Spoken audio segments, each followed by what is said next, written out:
Hi, I'm Jake Weatherald. You're listening to How's That, the Cricket Podcast. How's that? You messed about, I caught you out. How's that? Cricket podcast with myself, Ollie. And me, Lily. It's been an unreal night of it, hasn't it? Because we've just come off the back of an interview with one of your personal favourites, being a Strikers fan. And if there are any Adelaide Strikers fans listening, which we hope that there are, stick around because Jake Weatherald has just been on our podcast and it was remarkable. It was remarkable. And that interview will be coming up just after this. Before that, you will have to listen to us natter about cricket, but it's worth sticking around because it was an unreal interview, wasn't it? Yeah, it was amazing. And I mean, like you said, as a Strikers fan, it doesn't really get any better than that. He's been a top player for so many years now. So to be able to watch him on the big stage and hitting those winning runs in the final, to then interview him about hitting the winning runs for the final was definitely something else. And I won't be forgetting it anytime soon. So yeah, it's definitely worth sticking around to hear him a little bit later on. But yeah, it was amazing. Right, so we'll get to that.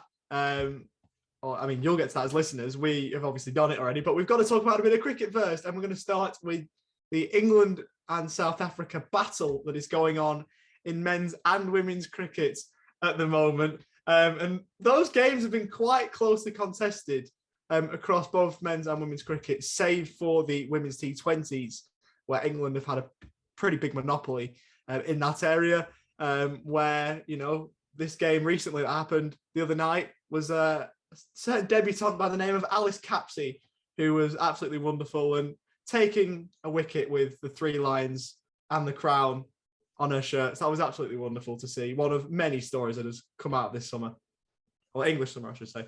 Yeah, it was amazing. So obviously the first game, she wasn't playing in that first game, but yeah, it was again, brilliant performances from everyone in the England side. In the first T20, we had Catherine Brunt take 4 wickets for 15 runs, which, you know, people are thinking, oh, you know, why is she still playing? She's, you know, retired from Test and all that now, but she's still proving that she's just as good as ever and she could still play and still take those key wickets. So really good performance from Catherine Brunt. Sophie Eccleston taking 2 wickets as well. And I think it was just really good to see Sarah Glenn back in that side, and Bryony Smith back in the side as well. Was really good. Sophia Dunkley with the bat though, 59. So like I said previously, you know, I was hoping that she would be able to show what she's capable of in T20, and she's done just that. So yeah, it was really good to see Sophia Dunkley play so well. Danny Wyatt unfortunately couldn't get going in the first T20, was bowled for none. Bryony Smith unfortunately as well, bowled for 2, so she didn't get going either, but it's just really good to see her back in that T20 side. But yeah, good game by England again for the first T20. Laura Wolfart, 55 for South Africa. And again, that was really the only score there. Alongside her was Annika Bosch with 18, but they were the only 2 double figures. So yeah, like we said, don't really know what's happening with South Africa. They definitely need to reassess and have another look. But that was the first T20. Yeah, it was. And as soon as you mentioned Laura Wolfart there, I was just waiting for you to flex the Strikers shirt that you're currently wearing with a certain South African cricketer's name on the back, who we may have already hinted at, which you did off air with absolutely no trouble whatsoever. But absolutely, great player, but unable to get her team over the line. Now, obviously, there's been other games than that first one that have happened, and you know, it's been interesting trying to navigate through those games for certain times. We may or may not have had a bit of a mare with it. But... So I guess to explain what just happened, it took us about 10 minutes to figure out what scorecard we were actually reading. And we thought we were reading the first scorecard as the second. And we're sitting here going, where is Alice Capsey? And why is she not put down as making her debut? And it was just this big loophole of Alice Capsey not getting out Lara Goodall, and then Lara Goodall not scoring 42, and then Catherine Brunt not taking 4 wickets. It was just this massive loophole, and we're like, we're looking at the wrong game. Honestly, there's no way to sugarcoat it. We just had just a stupid moment, the pair of us, but I thought it may well be worth enlightening everybody on that, because I think we would have danced around it had we not mentioned it concretely. we Yeah, would just we have would have been hinted at giggling, it. and so I thought we'd give a bit of explanation as to why we were laughing a bit there. But yeah, we have got the correct scorecards now, and Alice Capsey did in fact make her debut in the second game, which Good was result good to for her, of see. course. Yeah, she took, like we said, took the important wicket of Lara Goodall for 42 there, just shy of her half century. But other than that, Annika Bosch again done really well, 61, but still not enough to drag South Africa over the line, with England winning by 6 wickets. Yeah, look, like I said, don't really know what's happening with South Africa, to be honest. And we've said it multiple times, haven't we? Like, when you've got a team that good, which England do, it's hard to keep up. And I think, again, like I've said so many times, that speaks more to the quality of England than any problems with South African women's cricket, which I don't think are there. I just don't think they're at the level that England are at the moment. And there may be a time in a couple of years where they usurp England, and who knows? They might, it might be the other way around in a couple of years. But at the moment, England are just humming, and it's all going well. So it's hard for South Africa, I think, to keep up with that. And that's nothing. That's not talking down South Africa whatsoever. It just shows how good English women's cricket is at the moment. I think there's no harm in falling to that. Yeah, definitely. So look, I guess we'll see what happens with this third one. I think it would be good for South Africa to just get a win, as well as it being good for England to win every single game. I think it would be nice just to give South Africa at least one. And I do feel for Laura Wolfart, because obviously I've chatted to her a couple of times, and she's so nice and so lovely, and I feel really bad, and because she's putting on consistent performances and just not getting a result for it. So I do really want the game to go in her favor, if I'm completely honest. But yeah, I guess we'll see what happens at 3 a.m. tonight, I believe the game is. So that's as we're recording this, I think, rather than when the podcast will be out. So it probably will have already happened by then. It will have, yeah. Yeah, so you'll obviously know what's happened. We don't. We don't at this point, so no.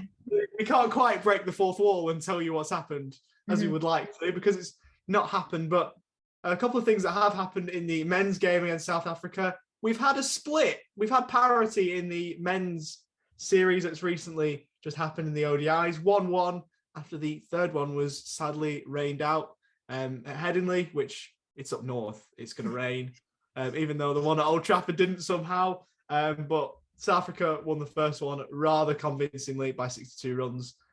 England bouncing back with an even more convincing win, over 100-run winners in the second game, 180 runs. And the third one, that we're a few overs into, the game had started South Africa at 159 for 2 after just over 27 overs. And then the rain spoils it for everybody.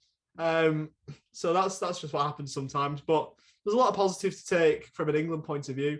If you have a look at the second ODI at my home ground in Manchester, there's a lot to look at if you're an England fan, as we both are. And I suppose that if we have a look at the batting innings, it was sort of the negative. I don't think 201 was the total that we were really hoping for. But when you go with the ball and you take as many wickets as we do, then it sort of not really papers over the cracks, but it gives us that positive that we otherwise wouldn't have had. Yeah. So next up between England and South Africa, we've got men's T20s. We've got the first one of those in Bristol in a couple of days' time, which will be very, very interesting to see how that goes. Obviously, a bit of a score to settle, because last time that England and South Africa played in a men's T20 game, it was at the recent T20 World Cup for the men's in 2021, and England lost that. So a bit of work for England to do to try and avenge that in a sense. And then we do have test matches after that, which will be interesting to see how they go with the red ball, because the dust has settled in a sense from the wonderful games that we had against New Zealand, the Baz ball when we saw that in full flow. So we've got a bit of time between now and that test match, which starts on the 17th of August. So a bit of a way to go, but a lot of cricket to keep us going between now and then. Yeah, and what we actually did forget to mention last week was Ben Stokes and his ODI retirement. We were going to mention it and we forgot. It's changing of the guard, isn't it, with Owen Morgan going as well? Like, it's as you were saying with Jake Weatherald before. I've grown up, I think I may well have even been in England while Owen Morgan was playing. So that was a really sad one. Obviously growing up with that, watching Owen Morgan come out to Australia and make so many runs and get us over the line in ODIs, and staying up late to watch him bat. And then Ben Stokes, who was so wonderful in 2019 in ODIs and Test cricket. It's a really, really sad one to have both of those guys retire in the space of a couple of weeks. And I think the Stokes one was the poignant one, because he said, I can't keep my body going, or words to that effect, in all three formats. So I'm going to save myself for Test cricket. And I think that's just really sad, because a lot of cricket gets played nowadays. And there's so much talk of, is there too much cricket? And perhaps now maybe our eyes have been opened that there is too much cricket, because to not have Ben Stokes playing ODI cricket is just going to, he's going to be missed. Certainly going to be missed. He was the cornerstone of our team, or one of the cornerstones in 2019 when we won the Men's World Cup, which is a day that I'll remember for the rest of my life, staying up till 5 o'clock watching that in. I know it is sad, but best of luck to him. Obviously, we'll see him playing for England in other formats and playing cricket still. So we still get to watch him, but to not see him play ODI cricket, it's a really sad one. And best of luck to both Captain Morgan and Ben Stokes. Hopefully they, do well in the rest of their endeavours. Yeah, I just think it was so interesting how the whole, captaincy was all announced, and then he just was like, all right, I'm off, see you later. So, interesting how it happens, but yeah, all the best to him, and still seeing him around. So not gone in all formats. That Joss Butler obviously still will go forward as the England men's white ball captain. And I think in that regard, we're in safe hands. So we've had our white ball captain and our red ball captain both retire from the white ball. So there's a bit of a leadership vacuum in that sense. So obviously Joe Root will still be there, but to have Joss Butler, I think will prop that up as well. So that's a positive. Yeah, absolutely. So I guess we'll see what happens with the T20s and then the test match. But moving on now, we have some more Rachel Hayhoe Flint Trophy games. Now, very quickly to go over these. Interesting that the Thunder actually made their first win of the season. I think you'd be happy to have a look at that one. With Crossy back into the side and Emma Lamb back into the side as well. So obviously Thunder took the win over the Central Sparks. Central Sparks all out for 191, and Thunder ended up on 236 for 9. So that was a good score there. And I think it's probably, when you look at why the Thunder have been down the bottom end of the table, you look at the players that they haven't had at their disposal, like your Emma Lamb, who's been so good for England, like Kate Cross, who's been playing for England as well. So maybe the problems didn't run as deep as we maybe first thought, or maybe some first thought, or as the table looks, because they have got quality players at their disposal. And it's good to see them back. As a Lancashire fan, as a Thunder fan, it's nice to see. It's good to see that, we're in the winner's circle again. We're not just losing games for fun. So to see us get a win is nice. Yeah, for sure. So good performances there. And like you said, Emma Lamb back into the side, got 68. So really good to have her, and Crossy back with 2 wickets as well. So that was the Thunder and Sparks. So obviously, to no surprise, again, Southern Vipers and Sunrisers, shouldn't even have to explain which end that one went to there. Vipers winning by 11 runs. Sunrisers actually scored 222, which was actually really good. But again, Southern Vipers too good, and Sunrisers couldn't catch up there. They got close, though, to be fair. Like, to say that there is a fair gap between those two teams. We've talked up the Southern Vipers, seems like since the dawn of time, even though it's been only been a few weeks. But they got pretty close. It's a fair effort. If they went a little bit, a bit harder earlier on in the innings, then maybe they get there. But there's a lot of positives to take out of it for them. Yeah, definitely. But it just gives them that extra little confidence boost that they can get that score, and hopefully they take that into the next round. But then we've got Southeast Stars and Western Storm, where Stars took the win. They ended on 283, and Western Storm were all out for 247.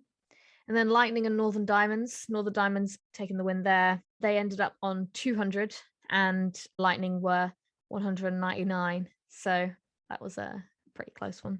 Yeah, no, that's it. That's the 4 games. Now we'll have a bit of a look at County Championship as we record this. Day 1 is underway for the next round of fixtures.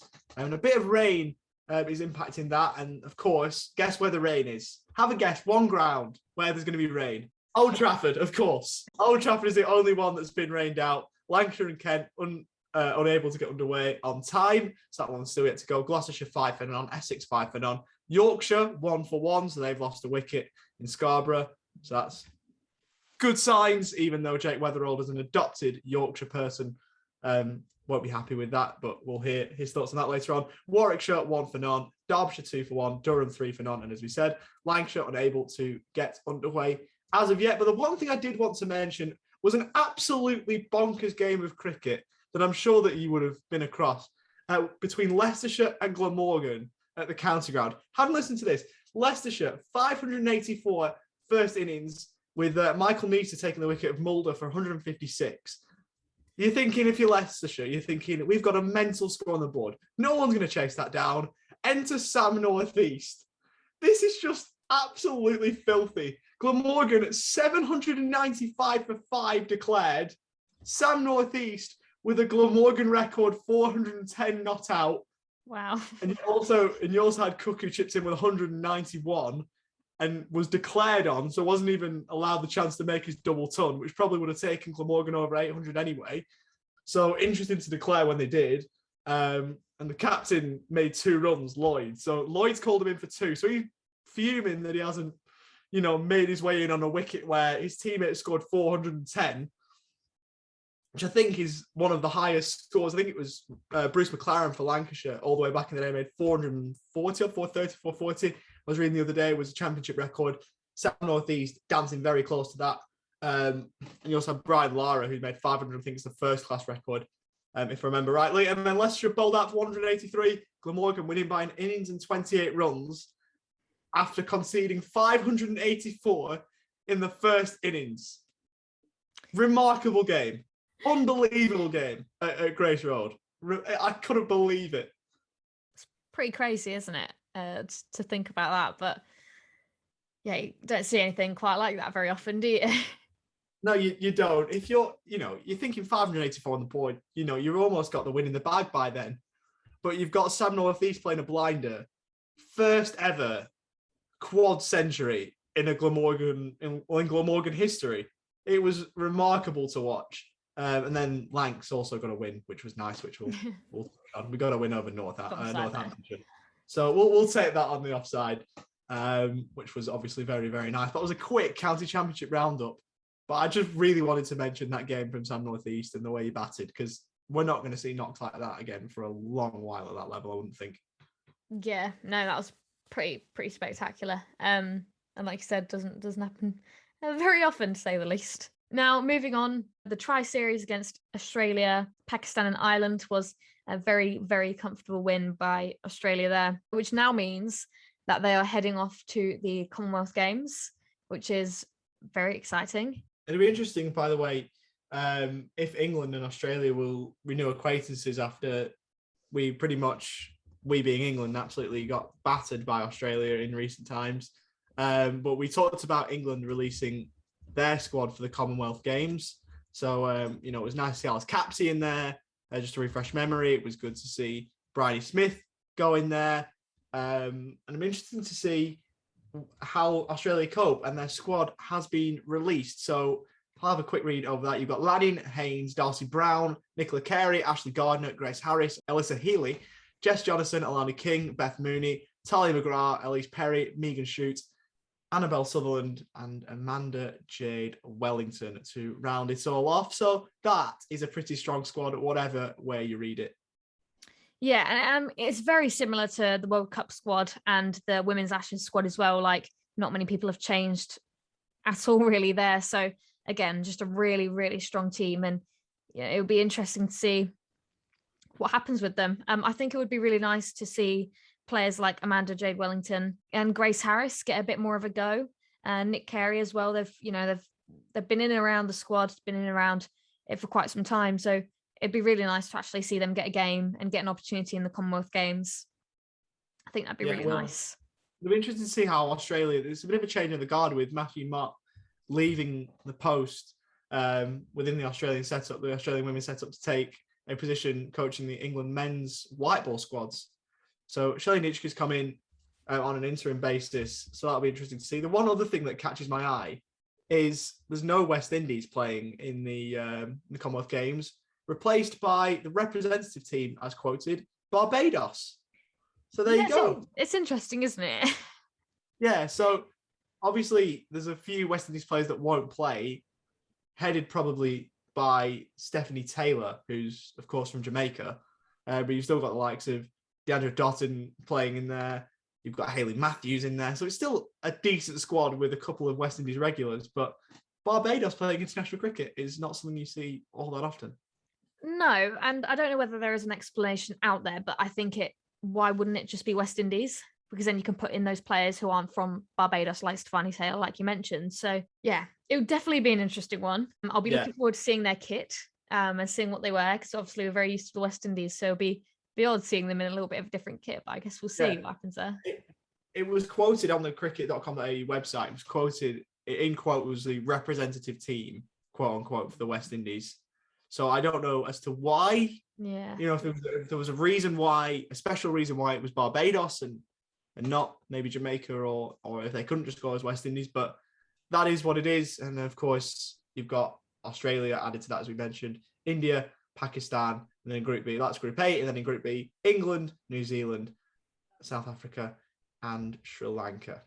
Yeah, so look, very strong teams there, and very similar to what we've seen, just in the Tri-Series and in the World Cup as well. But yeah, it'll be interesting to maybe hear why that whole reasoning behind why it's not West Indies. Maybe they'll explain it there. But yeah, look, it's an interesting one, and I'm really looking forward to the Commonwealth Games. Like we said before, seeing cricket in there is just going to be odd, but the more cricket, the better, I guess.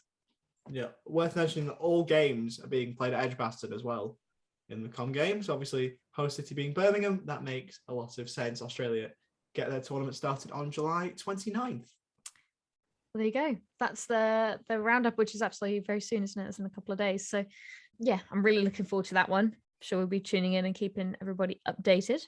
That's it. Yeah, Jake Weatherald. That's it. So like we said at the beginning, and like you would have heard at the beginning, this week we spoke to Jake Weatherald, which was, like I said, really amazing, and such a nice guy, wasn't he?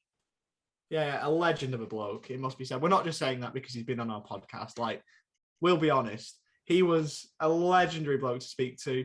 Obviously, with A-list cricketers like that, you're never sure if they're going to be legendary people, and Jake Weatherall was that. So we're very, very thankful for the opportunity to speak to him, and hopefully you enjoy listening to that as much as we did recording that, because we certainly did. So here we go, Jake Weatherall. Outstanding from Jake Weatherall. He comes back for two, the 18th Big Bash 100, but the first in a final. First of all, welcome, and thank you very much for joining us today. No worries. Where in the world are you at the moment, and where are you kind of at with your cricket? I'm currently in a place called Barnsley, in Yorkshire, South Yorkshire. So I'm just here playing some club cricket at the moment, in the office in our pre-season. So while there's no cricket on in South Australia or in Australia, I'm sort of just over here playing a little bit of club cricket. And yeah, just sort of kicking around here, which is good fun. So, and then I'm coming home in about a month's time. So I'll be back in Australia to start our domestic season over there, which will be pretty cool. Of all the places you go to play cricket in England, me being a Lancs fan, breaks my heart a little bit you've gone to Yorkshire, but fair enough, whatever works best for you. I've definitely am a diehard Yorkshire person now, to be fair. A diehard Yorkie now. Definitely won't be going over to Lancashire anytime soon. So I don't blame you. I hope they've treated you well over there. They've done very well. How have you found it over in Yorkshire, or the? We have got some choice words in Lancs as towards Yorkshire and as a county. Yeah. But how have you found it personally? Without the bias. I found it really nice, to be fair. Everyone's very lovely. I'm staying in a little, basically a quintessential country town here in Darton, which is great. So everyone's very lovely. Everyone's, very supportive of me in my cricket, which is great. Everything I need, they're sort of there, every beck and call. And yeah, the family I'm staying with a lovely family here too. who have got some great friends that have been very, very kind to me and my partner while she's been over here. So to be fair, it's been a really cool experience. But yeah, apart from that, the cricket's been really fun as well, winning plenty of games. And so it's made my life pretty easy, to be fair. So for those that aren't aware, could you let everybody know for the team that you're currently playing for in Barnsley? Playing for Barnsley Woolly Miners, which is so Barnsley is a cricket club over here, and they've amalgamated with another team called Woolly Miners. Obviously the area I'm in is quite a big mining, was a big mining town. So yeah, that's why it's called Barnsley Woolly Miners. So brilliant name. Yeah. Yeah. Brilliant name, yeah. What was that kind of switch up like to go over to, obviously not your home country, to play cricket over there? Yeah, it's just it's a part of cricket. Really, you got to get used to the fact that you're not going to be playing professional cricket everywhere. It's more of a learning experience and a bit of a training experience for me. I could be staying in Adelaide where it's wet and cold sort of thing and a bit miserable. So I sort of thought, well, I'd rather be playing some sort of cricket, and it's good standard over here. So, there's a good opportunity to learn without and getting to play games of cricket, no matter what standard it is. So, it does throw up its challenges. People don't train as much over here. Don't train as much in a sub-professional manner, and it makes it a little bit difficult sometimes. But overall, everyone's pretty keen over here, so it makes it's a lot of people to train with, and yeah, it's been good fun. No, that's good. And it's good to hear that you're, keeping yourself in the cricket in our off season and should be all ready to go by the time you get back, which is really good. Yeah, it's good. Exciting.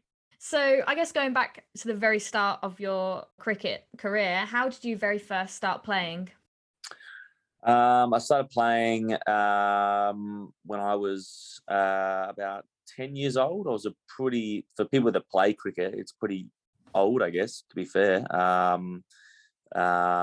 was living in a place called Darwin, which is in the top end of Australia. My family moved there from South Australia, so I started playing there when one of my best mates sort of had joined a cricket club and stuff like that. And his dad was pretty prominent in the cricket club, so I just sort of said, I'll come out and have a bit of a whack round. And I sort of fell in love with cricket then, and ever since I sort of kicked on from there, and spent most of my adolescence running around playing cricket. And so then I moved to South Australia when I was 15 to study and get ready to play. I'll try to play a high level of cricket, and thankfully it all worked out from there, to be fair. It took me a while to get into professional organisation. I was 21 when I first started playing professional cricket, so a bit of a late bloomer. Most people get rookie contracts and all that sort of stuff at 17, 18 sort of thing, and it sort of took me a while to get into it all, but yeah, thankfully I've stayed in since, so it's been pretty cool. No, that's good. Now, I guess also when you were younger, who were your cricket idols growing up? Countless backyard games I play. I'd probably always be a Sri Lankan team or Kumar Sangakkara, which is a pretty cool thing to know that when you go on to play professional cricket, you get to interact with people that you're probably growing up with. So I've been very lucky that my time in professional sport that I've been able to interact with a lot of people I grew up idolizing, and thankfully a lot of them have turned out to be the people I thought they'd be as well too. So Kumar Sangakkara was my idol growing up. You meet people like Kevin Peterson that was a big part of, although I didn't necessarily look up to him as a player, I sort of he was someone that was bigger than life sort of thing. So to get to play against him and stuff like that, and his personality matched his game style as well too. So it was pretty cool to meet all that sort of stuff and be a part of it. It was pretty cool. I mean, there's also that picture that resurfaced around Big Bash time, maybe last season or the season before, of a picture of you when you were much younger with Jason Gillespie and Brett Lee, and now to be coached by Jason Gillespie now, but to have that picture and meeting him when you were so young, that must be a pretty cool full circle moment there as well. Yeah, it was. It's a pretty amazing thing. It's such a small world, to be fair. He probably never thought that 90. I'm from obviously a pretty small place in the Northern Territory that doesn't play much cricket at all. I'm generally pretty AFL based. So probably when he's sitting there thinking I'm having a photo with some kid in Darwin, it's probably not gonna. I'm not probably never gonna see this kid ever again. So thankfully, I'm probably a bit of a pain in the ass to him now. So he probably wishes he'd never met me in general. But yeah, I mean, it's pretty cool to know that, you know, both those guys I've interacted with now and spent lots of time with, and yeah, it's pretty amazing, to be fair. It shows how much impact those going out to those places and as professional cricketers has for the kids out there. So you spoke slightly earlier on, Jake, about playing, moving across to South Australia, I should say, when you were a bit younger. You obviously then played for a Northern Territory team in South Australian leagues. Did you ever have to go between the two, or had you moved, once you moved across to South Australia, was that it, or did you have to balance both lives in a sense? Yeah, so most of my cricket, I kept playing for the Northern Territory. I was pretty keen to keep playing for them. We have, like, you know, national carnivals where we've got to play for either South Australia or Northern Territory, and I always found Northern Territory as my home at the time. So I stayed there and stayed playing for them. A few other guys who had moved to South Australia with me from Northern Territory did the same. And then we had like Premier League stuff that came about. The Northern Territory was a part of that. And I did the same thing again too. So I was always going to play for South Australia if I was to play first class cricket. So they didn't have a problem with that, really. They thought there was a chance for them to pick another player in South Australia and I could go play for Northern Territory. So it was never much of an issue, to be fair. It was basically the same place, really, but it was cool that I could play for Northern Territory and sort of represent the place that I grew up. So yeah, and what was that like representing the place where you grew up? Because I think a lot of people have that sense of identity from, you know, where they're from. What was that like, obviously representing, you know, where you're from, and how good did that feel for you? Yeah, it was a pretty cool thing, to be fair. As I said, we're not a massive cricketing area, but the people that are there are pretty passionate about Northern Territory cricket. So I was sort of, you know, they me and a couple other guys were probably their golden hair childs sort of thing. We were the ones that were going to push and hopefully play first class cricket and play for Australia and stuff like that. A couple of them have done that, so which is pretty cool. And I think it was a big thing for us to give some back to Northern Territory cricket. To be able to, you know, they'd given us all the things we needed to be the best cricketers we could be. So it was good for us to go back and not just put them to one side. They're a big part of our development. So, yeah. Yeah. So playing for the NT as it was, so it was always in the back of your mind that an SA call-up could come up if it was there. So there was always something in the back of your mind knowing that that option was available. Yeah, it was, you know, playing. We didn't really have, we kind of knew that. We sort of been told that if you do well for Northern Territory, you can play anywhere really, but you know, the South Australia is this closest connection, and I was in South Australia and I was playing for a South Australian club side and stuff like that. So the chance was always very high. It didn't really matter if I was playing for South Australia or NT. It was, if I was the best player to play for South Australia, I was the best option. So it worked out that way pretty well. So yeah, it was pretty clear to us that, you know, that was the pathway forward.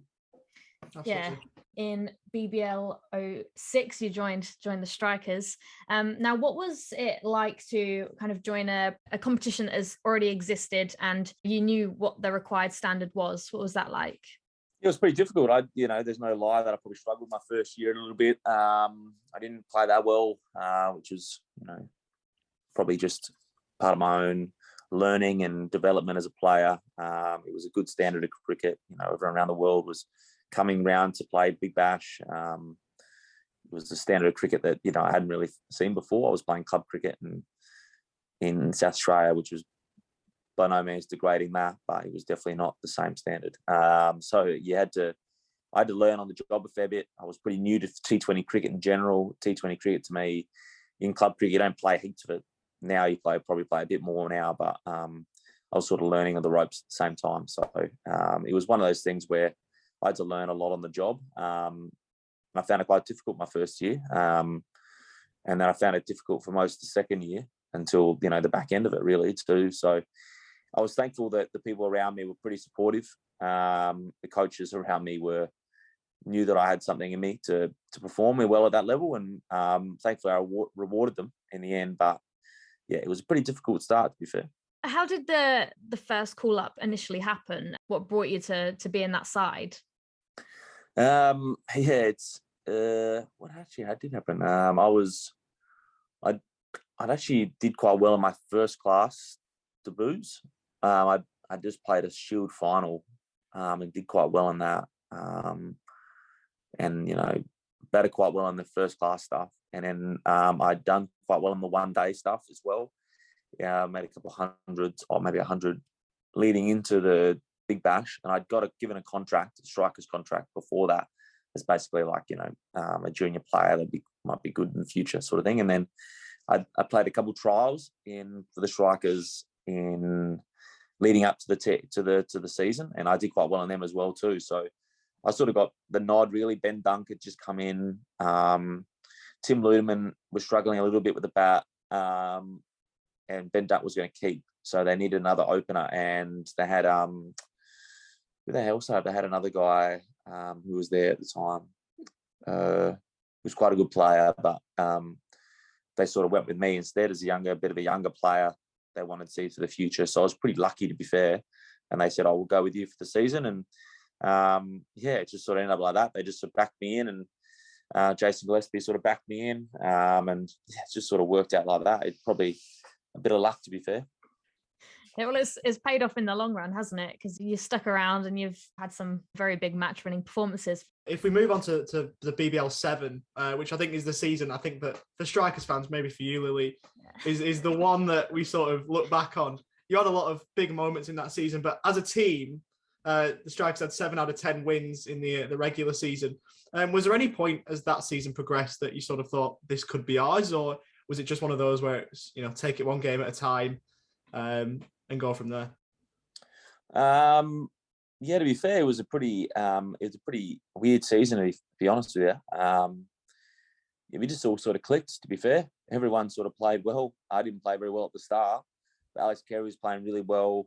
Travis Head was playing really well. Our bowlers are bowling amazingly. Obviously, Rash was bowling amazingly.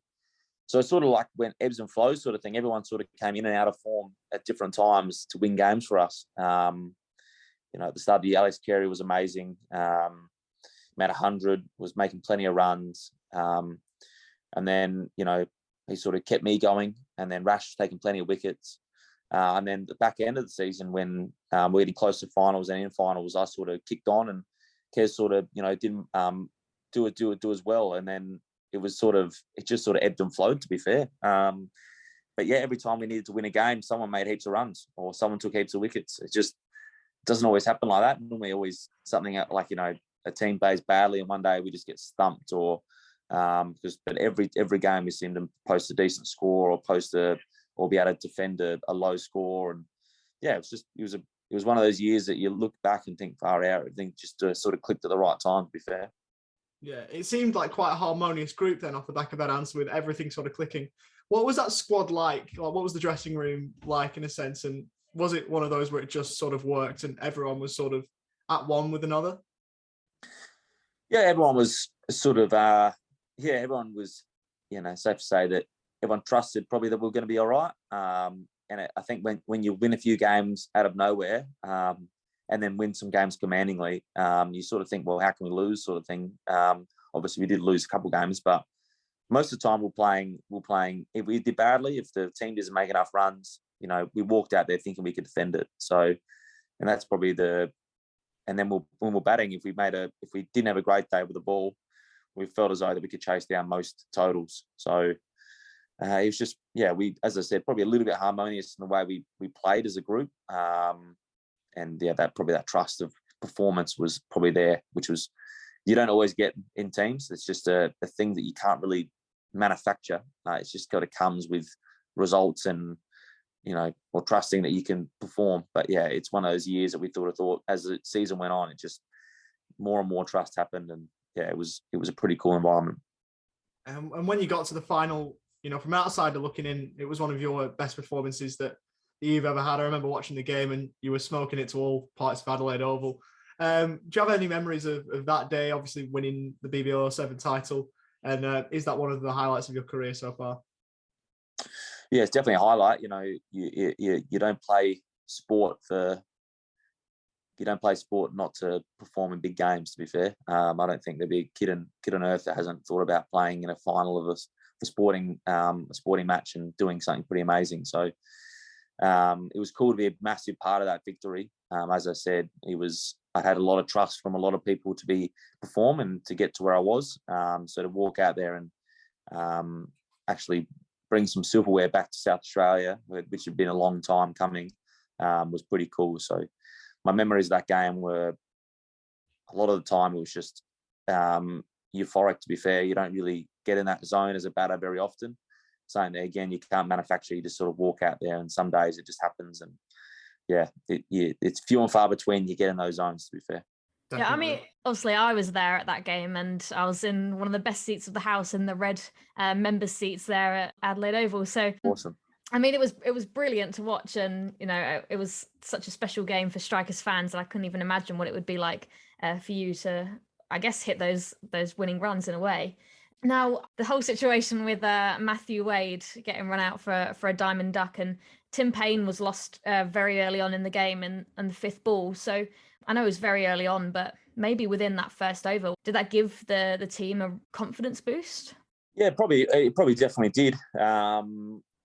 We at the time, we were pretty comfortable in the total we made, but at the same time, we had some pretty good players. They hadn't made the final for no reason. Darcy Short had an amazing season. And I think a lot of us were just pretty keen to get him out, but we knew if we could get wickets around him, we were going to be able to force a rush shots. He likes to take his time to get into his innings and go big, which is his method. But obviously with a high score and wickets falling around him, and blokes like Tim Payne and obviously Matthew Wade getting out early, it made their chase a lot harder, and especially putting more pressure on him to score quicker at the top of his innings. And he obviously made a few runs in the end, but it was sort of all in vain, to be fair. The people around him probably didn't go with him, which, as again what we said, they had Ben McDermott as well there as well too. So they had a lot of guys, a lot of power, but it was all left to him. And once we'd sort of got those guys out, we knew that the game was ours, and we just had to make sure that we just keep taking wickets around him and keep putting more pressure in for him to score. And eventually he'd come our way, which it did, thankfully. I mean, a win in itself is always amazing in a final, but to have it in front of a very big Strikers home crowd, that must have made it extra special. Yeah, I think South Australian fans have had a bit of toil, to be fair, over the years, and I think the Strikers have played. We've done very well as a team. We've had a lot of victories and played a lot of semis and done a lot of great things. But at the same time, haven't actually won anything. So I think to win obviously show that players in our group are good enough, but also that it's sort of a reward for the fans coming out all the time, and especially during that time when it was pre-COVID and stuff like that, and everything was happening, and it was a really good atmosphere, and people were very keen to be there, which was great. So I think it was a great reward for the people that come out every week. So yeah, it's definitely not a game that I will probably ever forget, because I haven't yet, and it's been a few years since then. So that's definitely the memory. Now, also that year was the inaugural Alice Springs Games, which was against the Scorchers, and the Indigenous jerseys were introduced for the first time. Now, obviously, that must have been pretty special for you to play that back in, I guess, your home state in Northern Territory. Yeah, it was. Yeah, it definitely was. I'd obviously been Alice Springs quite a bit. Played a lot of tennis there, played a lot of cricket there. So it was a pretty cool experience to go back home to a slight degree. The weather's a little bit different down there compared to Darwin, but the fact that you're going back to the Northern Territory, again, I played with a lot of people from Alice Springs when I was in the Northern Territory sides, and they treated me like I was one of their own, to be fair. When I walked in Alice Springs, everyone was very, very lovely, and again, playing that game as well in a place where being Indigenous is quite a big thing for the Aboriginal people, especially near Uluru and in Alice Springs. It was a pretty cool experience to be a part of that. Obviously, came from the Northern Territory. You have a lot of Indigenous mates, and it was pretty cool to be a part of that. So it was cool to represent a strong part of my upbringing as a Northern Territory person. Absolutely. Yeah, brilliant. Yeah, those are the games you sort of think that the special ones, the ones you circle on a calendar when you get the fixture released. You've obviously got those big games. I think that's one of them. Another one of those is the New Year's Eve games. So alongside those games at Alice Springs, you've got the New Year's Eve games as well. What's it like to play in these sort of big games like the ones we've mentioned?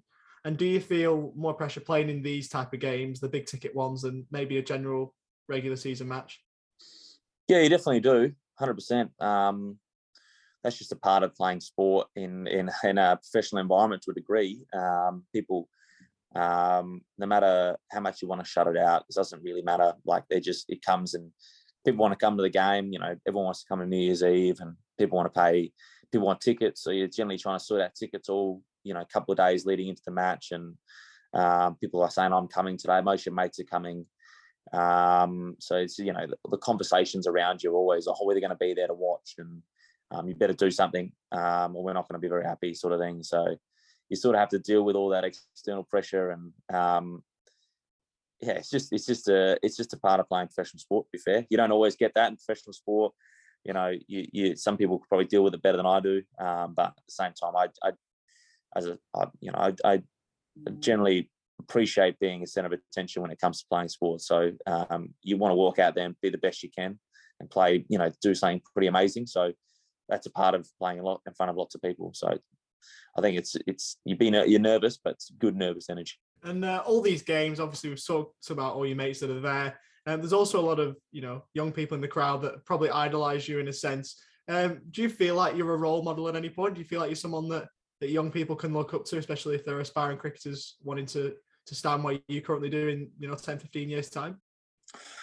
Yeah, that's an interesting question, to be fair. I never really thought about it in a way that I'm a direct role model, but I would say that, you know, the way I present myself, I try to be quite an interactive and giving person, and don't try to be too dismissive of anyone, to be fair. I try to make sure that everyone feels as though that being a professional athlete is just a job, and I'm just there to try my best, and that what I do is just a job, to be fair. I'm not anyone special.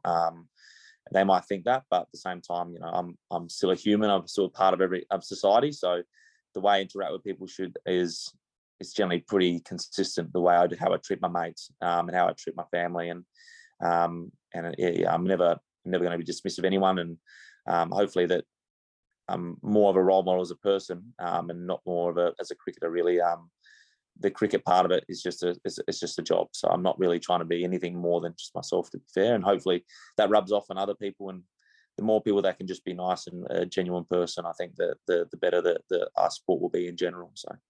That's a wonderful answer. That's a great answer. It's great when you're seeing the personal stuff above the athlete stuff, because, you know, you're seeing yourself who you really are. So that's really admirable. Oh, thanks, mate. I appreciate that. Just a little bit back to BBL 07. Now, that season obviously was the winning year, but also that was the year of the catch. Now, that catch was that was the Ewan Ben Lachlan catch against the Renegades to get out Bravo. To this day, it's still so brilliant to watch. It, you know, it's on all the advertising, it's on all the highlight reels, it's on all the top 10 moments ever. So going back to that moment, what was your mindset when Ben Lachlan threw that ball back up in the air, obviously right towards you? Yeah, he was. I'll be honest, it was a pretty incredible experience. To be fair, I didn't really have much idea of like the moment when he first took the catch. It was more like just excitement about getting him out. And obviously, you know, it was a big wicket in the game. We were defending not a massive total at Etihad.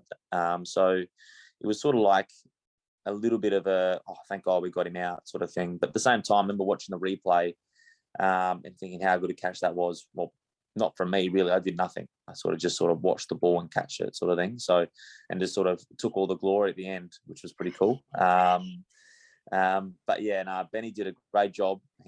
He did all the hard yards, and to do what he did it's something that you would probably practice 100 times, and you do it once out of 100 times. To be honest with you, it's sort of one of those things you don't really ever do.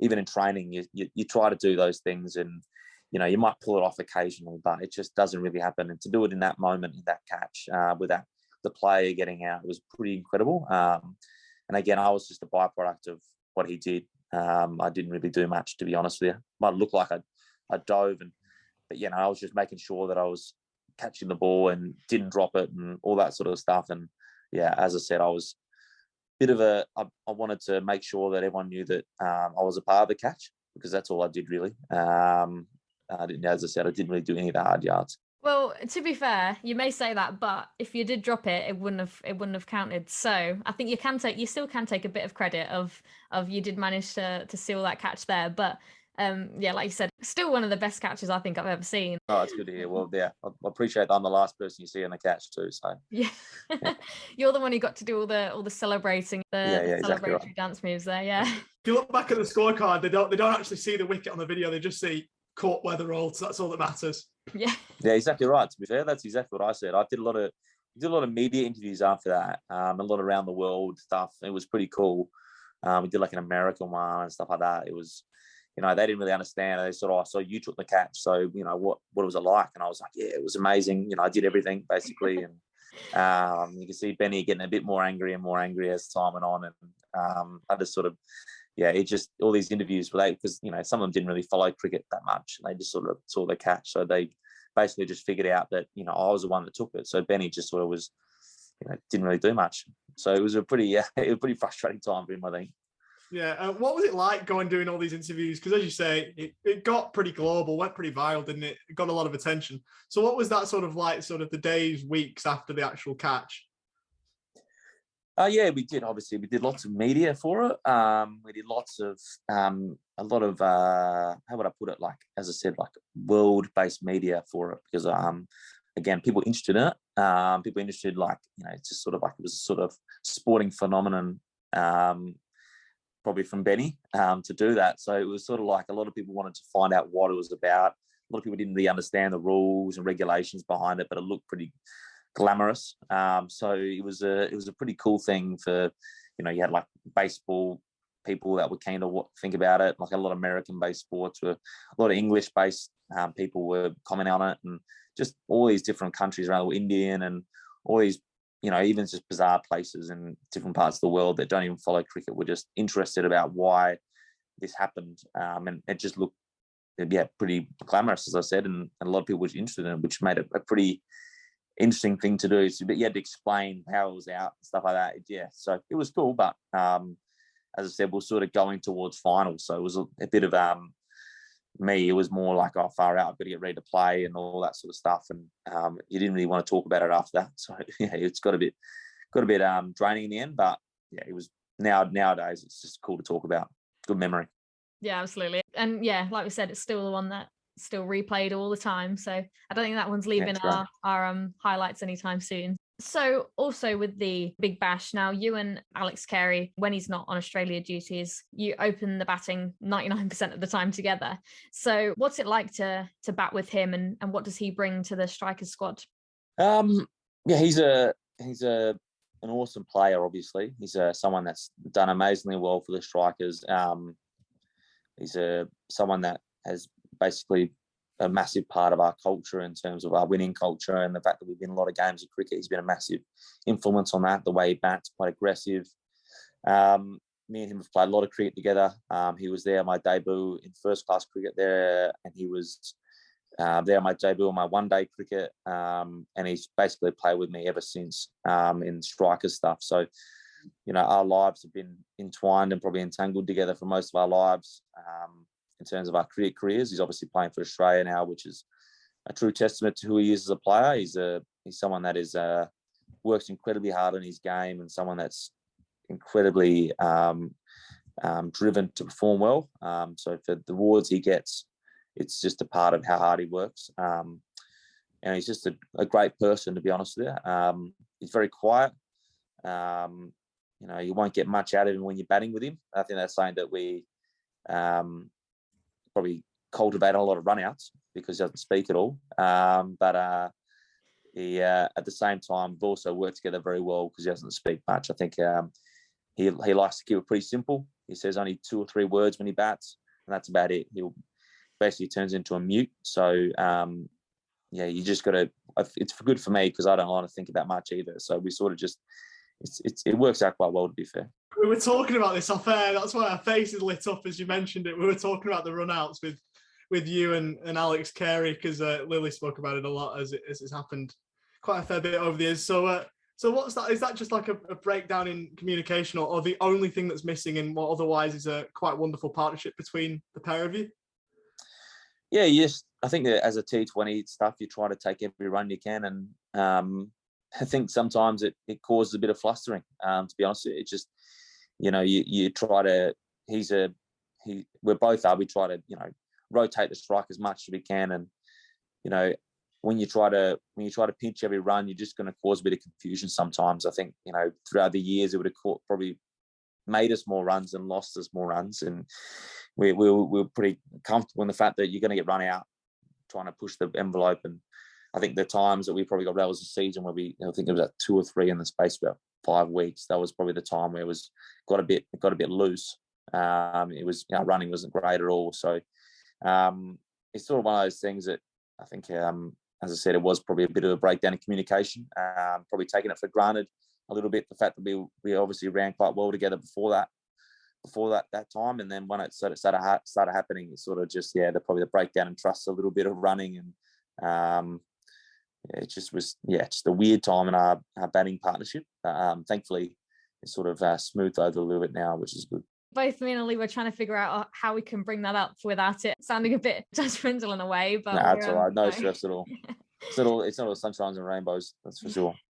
Yeah, no, but it's honestly watching you and Alex Carey bat from a Strikers fan perspective, it is one of the most comfortable partnerships that I know, because we definitely know that we're going to get a good partnership there. And now moving on to, I guess, the more modern Big Bash stuff. Last season, it did come very close with the Strikers almost making the grand final there. It was in the semis, and now, look, obviously I'm still a bit sad about it, but it was quite a controversial semi-final against the Sixers with what happened towards the end there. So what was your opinion on that semi-final, and how did you kind of view the choices that were made in that game? It was obviously a pretty disappointing time for Strikers in general, to be fair. It was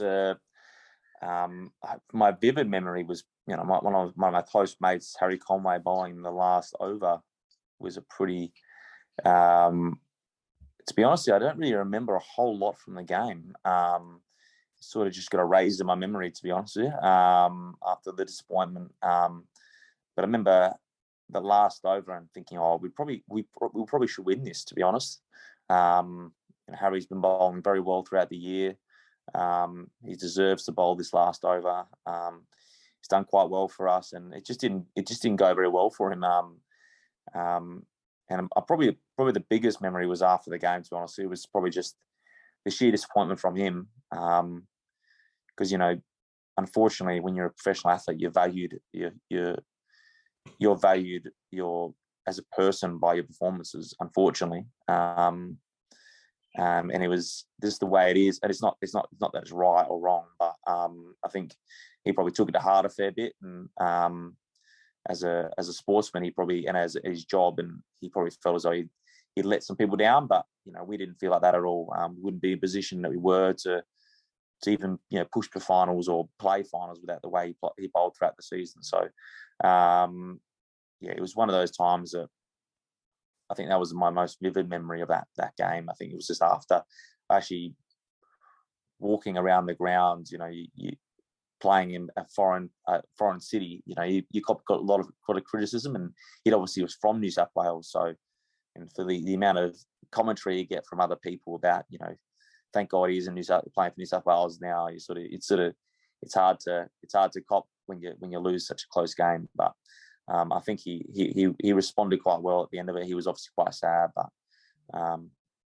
it was one of those experiences where you don't really want to go through. You want to win those games, but good learning for our team and for him, I think.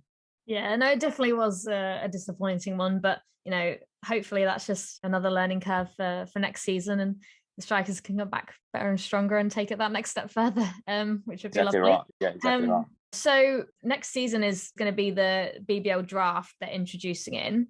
What is your opinion on that? To be brutally honest, I haven't actually read much about it, to be honest, but from my understanding of it all, it's I think it's quite cool, to be fair. I think people in general respond well to change.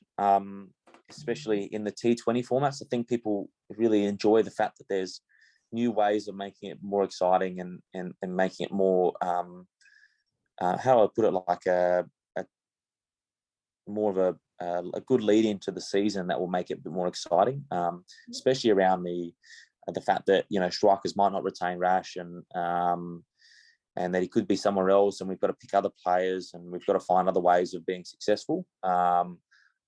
Although it's daunting for us, it's also exciting, the fact that as fans, you've got to make sure that there is, like, we do it well and we get the players we want, because it really could impact our season. So I think as a fan-based thing, it's really cool. I think, you know, the IPL will do it really well, and other franchises, obviously in the 100, you do it quite well as well too. So it's one of those things where I think it shows that it draws people to be more patriotic towards their teams, because they, you know, they want the best players and they want to do it really well throughout the season.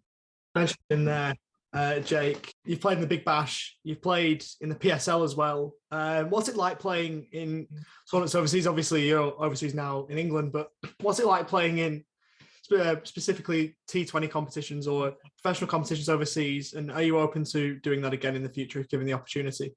Yeah, I think it's an incredible experience. Don't obviously get the opportunity as much as other players because I play 3 formats at home, so it's a little bit difficult unless I go play for the IPL or I play in England, which unfortunately hasn't happened yet. But I'm sure I will if I keep doing well. So, but yeah, playing domestic cricket in Australia is the utmost priority. So that sort of limits the amount of places you can go to. But yeah, when the opportunity arises, I was very lucky that the opportunity arose last year, that because of COVID, they sort of made the tournament later in the year, and I'd finished my domestic commitments.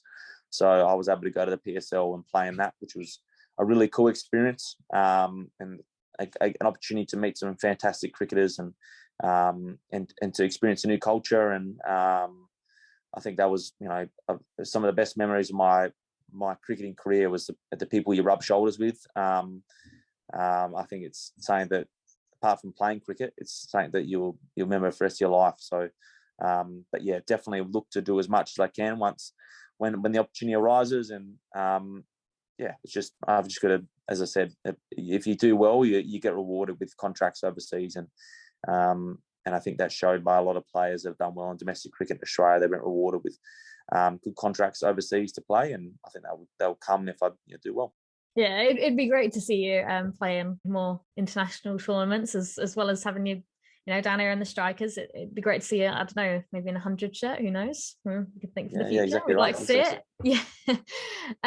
Now, do you have a favourite teammate that you've ever played with in any team, any format?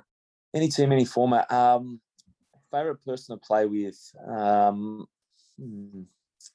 always loved playing with Rash, just because he's a lovely person, but also he's just an incredible cricketer, and something that you don't always get to, professional cricketers, although they're amazing, they're not always, you don't always get incredible like superhuman abilities. They happen once in a lifetime sort of thing. So to be on the field with him is a pretty cool thing. I'd love to have 10% of his talent sort of thing. You know what I mean? Like, it's just to be on the same field as him is pretty cool. And again, he's so lovely. So it's a bit of a thing where I just half time have to pinch myself that I'm playing with someone that's so good. And just to be a part of the team that he's in is pretty amazing. But apart from that, it's just the people Harry Conway is obviously a close mate of mine. I love playing with him. I don't know what is about him that makes me love playing with him, but I think it's just the fact that he's so boisterous and so keen to put on a show, which I think, sometimes he missed out a bit in professional sports, and people are so concerned about their own performance, which is absolutely fine. I'm probably the same, but he's, he part of his package is the fact that he likes to entertain people. So I think it's pretty cool to be a part of as well too. So probably those two are probably the two guys that I've enjoyed the most. I've probably played a fair bit of cricket with, and I enjoy playing with the most. And when with Rash as well, I bet you're glad that you only have to face him in the nets and not out there in the middle. Yeah, I played a PSL game against him, and it was. I remember I swept him first ball because he hates it, I hit him for someone did a diving stop and stopped it, and there was a dot ball, and I was sitting there going, far out now, I've got to face another ball of him. What am I going to do? And then thankfully got a single off him, and I didn't face another ball off him. So I was sort of pretty lucky, to be fair. But yeah, when you're watching games and you're just getting good turn and bounce and bowling quite fast, I sort of sit there and just think, thank God it's them, not me, to be fair. Yeah, and was it one of those when you played against him? Was there a bit of banter going around between the pair of you? Was it one of those where it was like, a few pelters thrown either side, or was it just sort of game face on by that point? Yeah, it was a bit of game face on. He had a bit of a chuckle when I tried to sweep him first ball, but I did smack him. It was fair. I did hit him pretty hard, and I just went straight to a fielder. I remember just sitting there going, I've done everything right there. And he just started laughing, he was pretty funny. And I knew what was going to happen next ball. He was going to bowl me a wrong or something. He was just going to try. So it's just, we knew each other quite well, and I faced him quite a bit, and it was pretty good. It was just good fun, to be fair, but it was competitive. Our team was struggling a little bit. We ended up winning that game. So I remember walking up to him and saying, yeah, I got the better of you today, mate. Don't worry about it. Even though I made one run off him. So yeah, I was getting in his face after the game, that's for sure. Like you said before, though, with the draft, if he does somehow end up somewhere else, I don't think I'd be able to bear it, if I'm completely honest. Yeah, no, he's I'd be pretty heartbroken. I honestly don't think he would suit any colour except for blue. So, that'd be a pretty hard one to see. But it'll be exciting to see what happens with the draft. I'm looking forward to next season. Now, do you have a favourite cricket memory in general, whether it be a specific game or performance?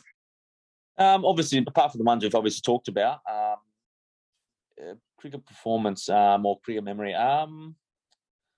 As I said, you get to rub shoulders with some pretty cool people in your life when you play sport. So probably the best cricketing memory was my first year. As I said, I met Kumar Sangakkara. I was after a game. I was just cruising home after going to the bar. We'd gone there for a couple of Coke Zeros, and I sort of said to myself, oh, well, I've got to go to bed now. We're flying off at about 6 o'clock in the morning. And I was walking out, and Kumar was just sitting there with Sean Tate, who I played club cricket with. He was playing for the Hurricanes at the time. And he was like, oh, Weathers, come over here and introduce yourself. So I sort of, I was only 22 at the time, and I was pretty nervous. So I sort of just strolled up to him and said, oh, I'm Jake, and nice to meet you. And, I was sort of fanboying a fair bit, and I ended up spending the next 3 or 4 hours sitting there with him. And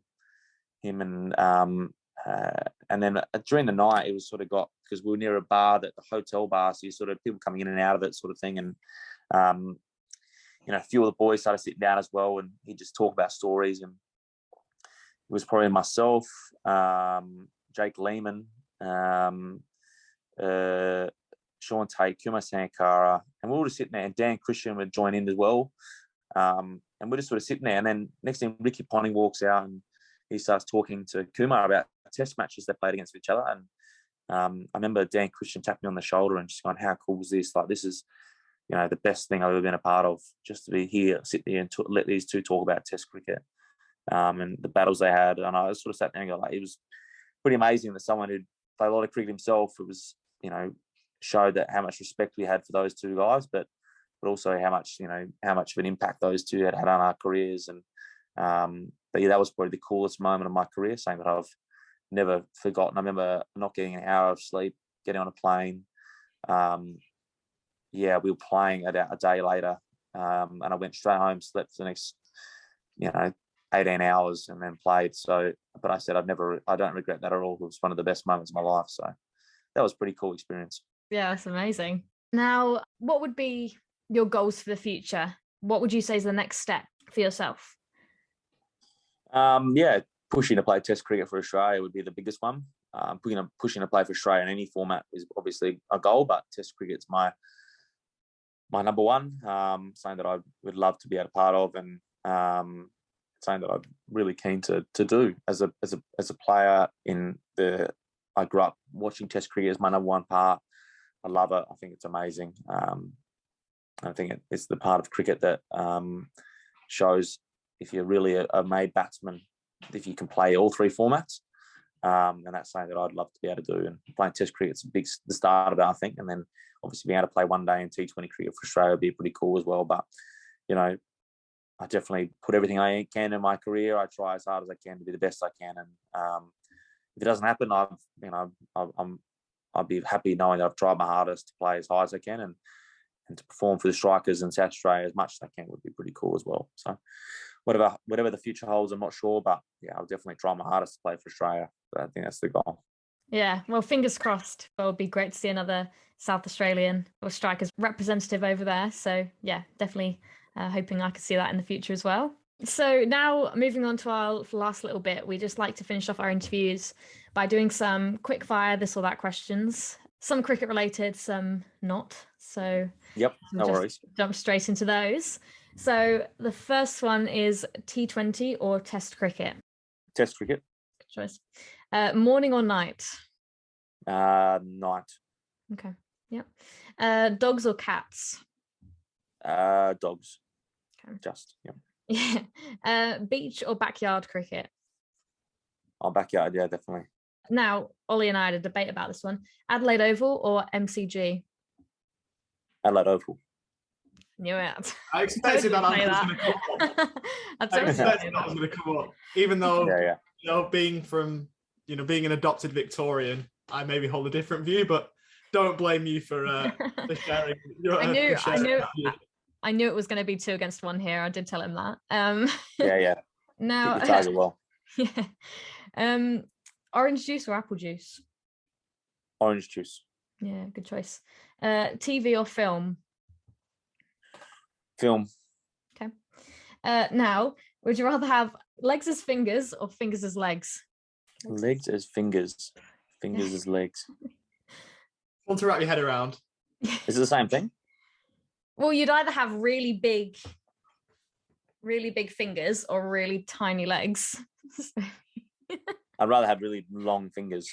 Really long fingers, yeah. It'd just be hard to like type, but I mean, you wouldn't really need a cricket bat, yeah. would you? You could just Yeah, exactly right. You'd niggle everything. But running between wickets, that wouldn't be an issue either. That's perfect for a cricketer. You'd be right. Yeah, exactly right. Yeah, that's true. Yeah. Now, pineapple on a pizza, yes or no? No. Oh, interesting. What is your go-to like pizza choice? Margherita pizza. So okay, traditional Italian, not much, a little bit of cheese, a little bit of tomato, and that's about it really. I love that. Yeah, nice. No, good choice. Now, would you rather face an over from Rashid Khan or Ben Lachlan? Well, Ben Lachlan, that'd be Christmas. It'd be easy as. That's good. Hope he doesn't. Yeah. Now, would you keep your chocolate in the fridge or in the pantry? In the pantry. Okay. Yeah, no, that's it. That's all I got. I think you did very well there. Passed. Oh, thank you. Appreciate that, Just. All the best with all your upcoming cricket. You'll definitely see me down in Adelaide Oval. Maybe Ollie in the MCG. But yeah, all the best. Thank you very much for joining us once again. Really appreciate it. No stress at all. Stay safe. All the best. Outstanding from Jake Weatherald. He comes back for 2. The 18th Big Bash 100, but the first in a final. So that was the wonderful, the brilliant, the Adelaide striker, Jake Weatherald. And as we said, we've said it many times, but we will say it again because we can. What an interview. What a moment. We thank Jake Weatherald for coming onto the podcast. And we will follow his career even more than we do with great interest now that he is a How's That the Cricket Podcast alumni, if you will. So I know you'll be at all the games, sitting in your member seats or wherever you said you were for the final, with your big Wes Agar sign, watching the games as usual. But we'll take that little bit more of an interest now that he is a How's That the Cricket Podcast member. Yeah, definitely. And it's just to add an extra person to that strikers playing 11 that we said we were going to create, because obviously being from Adelaide, I've spoken to quite a few Adelaide strikers players now, so just adding into that list as well. But yeah, such a wonderful person to talk to, and yeah, I definitely won't be forgetting that interview for quite some time, because it was really awesome, and like we said, the things he had to say were really insightful, and yeah, I really enjoyed speaking to him. So next week, like usual, we will be back with another guest, but you have to stay tuned to our social medias to find out who it will be. So to do so, our Instagram, Twitter, and TikTok is How's That TCP, or you can send us an email at howsthatthecricketpodcast@gmail.com. But that is all from me this week. Another wonderful podcast again. It's absolutely bonkers that we're getting to do these podcasts with so many wonderful people. So thanks for all your support, and thanks again, Lily, for having me on. How's that? You messed about.